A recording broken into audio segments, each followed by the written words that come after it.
নড়াইলে মিথ্যা ও অপপ্রচারের প্রতিবাদে বিএনপি নেতার সংবাদ সম্মেলন। শরীফুজ্জামান নড়াইল প্রতিনিধির ভিডিও চিত্রে বিস্তারিত। নড়াইল সদর উপজেলার চণ্ডীপুর ইউনিয়ন বিএনপির রাজনীতিতে সক্রিয় নেতা মোহাম্মদ নজরুল ইসলাম মোল্লা সামাজিক যোগাযোগ মাধ্যম ফেসবুকে তার বিরুদ্ধে ছড়িয়ে পড়া মিথ্যা ও অপপ্রচারের তীব্র প্রতিবাদ জানিয়ে সংবাদ সম্মেলন করেছেন। মঙ্গলবার 19 আগস্ট দুপুরে লোহাগড়া স্মার্ট প্রেস ক্লাবের সম্মেলন কক্ষে আয়োজিত এক সংবাদ সম্মেলনের মাধ্যমে তিনি সৃষ্ট অপপ্রচারের নিন্দা ও প্রতিবাদ জানান। সংবাদ সম্মেলনে বিএনপি নেতা মোহাম্মদ নজরুল ইসলাম মোল্লা বলেন, আমি দীর্ঘদিন ধরে নড়াইল জেলা বিএনপির অধীন চণ্ডীপুর ইউনিয়ন বিএনপির রাজনীতির সঙ্গে সক্রিয়ভাবে জড়িত।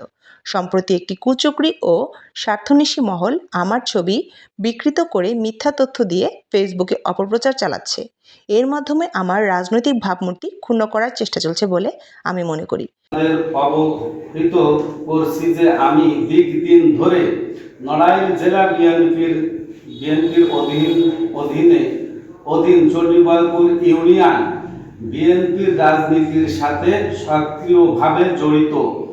সম্প্রতি সামাজিক যোগাযোগ মাধ্যমে ফেসবুকে আমাকে নিয়ে একটি কুচক্রী মহল মিথ্যা বানোয়াট অপপ্রচার লিপ্ত রয়েছে।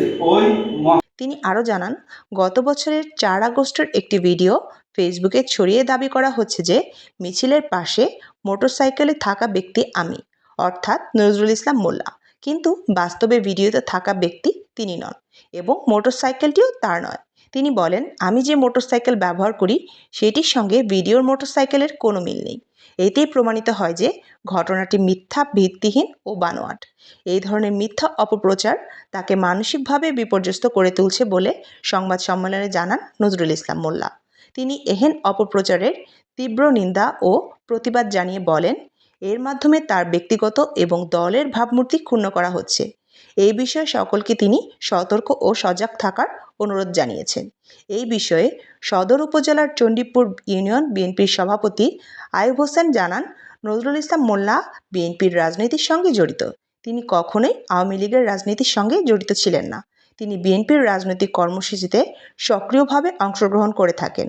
সম্প্রতি তাকে নিয়ে সামাজিক যোগাযোগ মাধ্যম ফেসবুকে যে অপপ্রচার হয়েছে তার নিন্দা ও প্রতিবাদ জানান বিএনপির এই নেতা।